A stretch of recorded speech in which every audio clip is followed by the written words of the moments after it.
La Lune est le seul objet spatial visité par l'homme. Le 20 juillet 1969, le vaisseau spatial Apollo 11 s'est posé à sa surface. Neil Armstrong est devenu le premier homme à marcher sur la Lune. Avec Buzz Aldrin, ils ont passé environ 2,5 heures sur le satellite naturel de la Terre. La préparation du vol a duré plusieurs années et tout l'équipement des astronautes pesait plus de 80 kg, 176,4 livres. Alors, que se passe-t-il si vous vous retrouvez sur la Lune sans tout cet équipement et ces combinaisons de protection? Une personne sera-t-elle capable de survivre sur la Lune pendant au moins 30 secondes? À propos, savez-vous combien de personnes ont visité la Lune? Vous apprendrez la bonne réponse à la fin de la vidéo. Alors, imaginons que vous êtes sur la Lune. Vous avez de la poussière de lune sous vos pieds et un ciel noir avec des étoiles au-dessus de vous. Mais vous n'avez pas le temps d'admirer le paysage. Malheureusement, il n'y a pas d'air à respirer. La Lune n'a pratiquement pas d'atmosphère, alors que celle de la Terre est 10 trillions, 10 puissance 13 de fois plus dense. Le contenu gazeux de la Lune est considéré comme un vide. En fait, la densité de l'atmosphère de la Lune peut être comparée à la densité des couches supérieures de l'atmosphère terrestre, où la ISS, International Space Station, est située. Mais il y a une bonne nouvelle.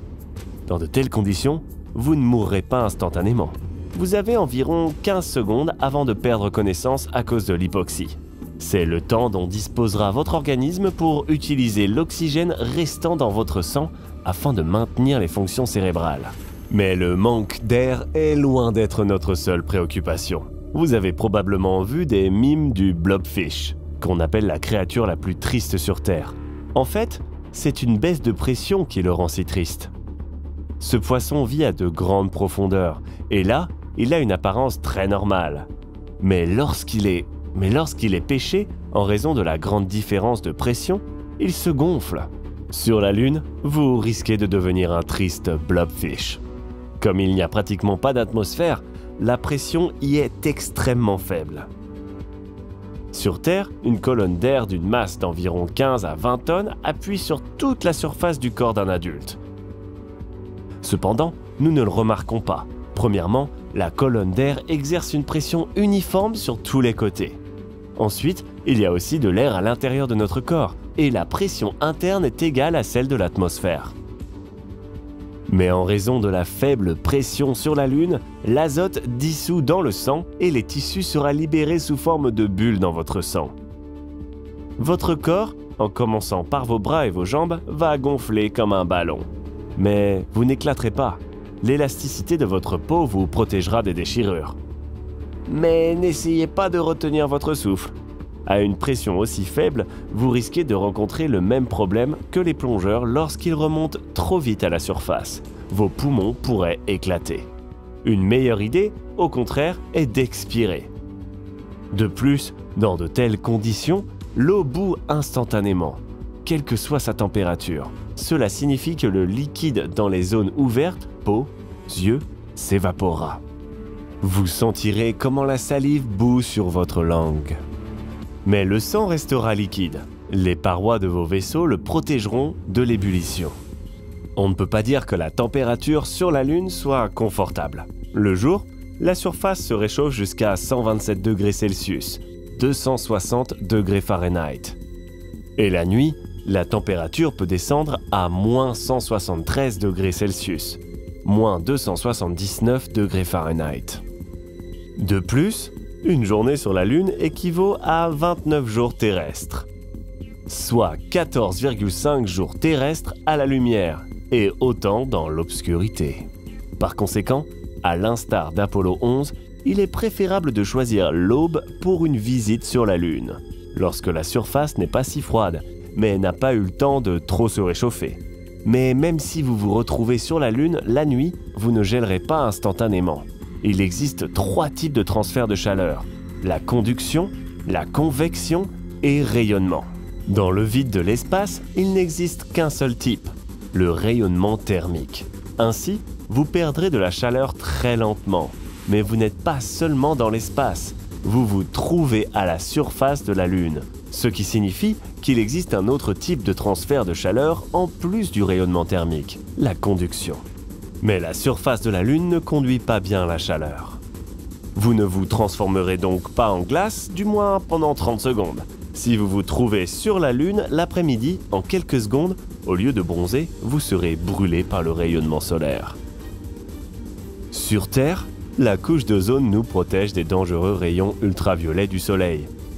Et sur la Lune, vous n'aurez pas une telle protection. En outre, il sera insupportable de rester debout sur la surface chaude. De plus, le satellite naturel de la Terre a un très faible champ magnétique. Cela signifie qu'une fois sur la Lune, vous serez attaqué par des flux de rayons cosmiques solaires et galactiques.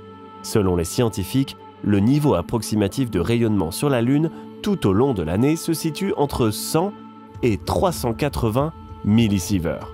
Vous recevriez environ 1 millisievert en subissant 3 radiographies du thorax. En d'autres termes, si vous restez sur la Lune pendant 1 an, vous recevrez la même dose de rayonnement que si vous aviez reçu 300 à 1140 radiographies. À l'avenir, vous auriez de gros problèmes de santé, mais pas pendant ces 30 secondes. Si seulement votre séjour sur le satellite de la Terre ne coïncidait pas avec le prochain cycle d'activité solaire qui se produit tous les 11 ans. Pendant cette période, les éruptions solaires émettent un nombre particulièrement important de rayons X et rayons gamma. Dans cette situation, vous avez de fortes chances de mourir instantanément. Un autre problème qui vous attend sur la Lune est la poussière appelée régolithe. C'est là que Neil Armstrong a laissé une empreinte de sa botte. Comme il n'y a pas de vent sur la Lune, elle a survécu jusqu'à ce jour. Et si vous aviez plus de 30 secondes, vous pourriez la trouver. C'est vrai, vous auriez certainement besoin d'une combinaison spatiale. Sans elle, la poussière lunaire représente un danger mortel pour vous. Avez-vous remarqué l'énorme quantité de cratères sur la Lune ?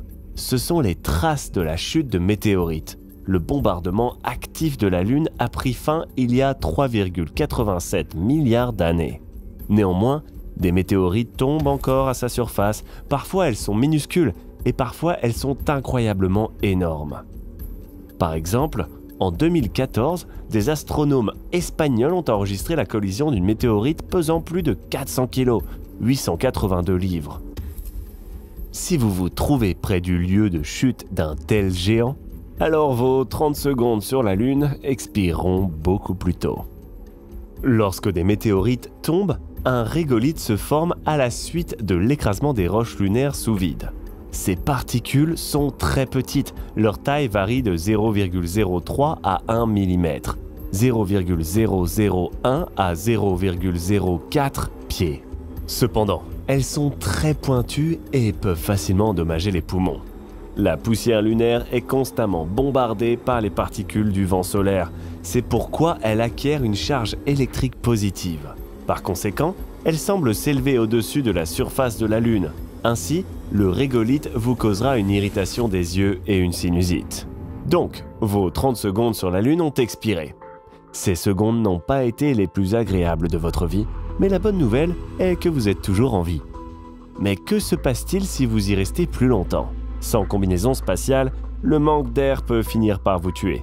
Vous manquerez d'oxygène et les cellules de votre cerveau seront endommagées. Mais si, après 90 secondes passées sur la Lune, vous êtes capable de trouver des conditions de vie acceptables, il y a de fortes chances que vous surviviez. Mais si vous voulez faire la même longue marche sur la Lune que les astronautes américains, vous avez encore besoin d'une protection fiable. La NASA vient de présenter une nouvelle combinaison spatiale lunaire dans laquelle les Américains espèrent retourner sur la Lune. Elle pèse 91 kg, 200,6 livres. Mais comme la gravité de la Lune est 6 fois plus faible que sur Terre, les développeurs sont sûrs qu'il sera confortable de s'y déplacer. Les astronautes n'auront pas à sauter sur la surface de la Lune comme leurs prédécesseurs. Ils pourront littéralement marcher. La nouvelle combinaison les protégera également de la poussière lunaire et des radiations. Elle est conçue pour des marches lunaires pouvant durer jusqu'à 8 heures. Les Américains espèrent pouvoir voler dans ces combinaisons protectrices vers la Lune d'ici 2024. Et en 2028, la première base devrait être construite sur la Lune. Le nouveau programme lunaire de la NASA s'appelle le programme Artemis. Et enfin, la réponse à la question « Combien de personnes ont visité la Lune ?» Dans la période de 1969 à 1972, dans le cadre du programme Apollo, 6 vols ont été effectués avec un atterrissage sur la Lune. 12 personnes ont visité sa surface. La plus longue marche sur la Lune a été effectuée par Gene Cernan et Harrison Schmitt lors du dernier vol Apollo. Elle a duré 7 heures et 36 minutes. Et l'astronaute Alan Shepard a même pu y jouer au golf. Comme vous pouvez le constater, malgré des conditions difficiles, la Lune reste l'objet le plus hospitalier du système solaire. Et peut-être les promenades sur le satellite de la Terre deviendront-elles, dans un avenir proche, une réalité. Si vous avez aimé la vidéo, donnez-lui un pouce en l'air. N'oubliez pas de vous abonner à la chaîne. Cliquez sur la cloche pour recevoir immédiatement les notifications de nouvelles vidéos.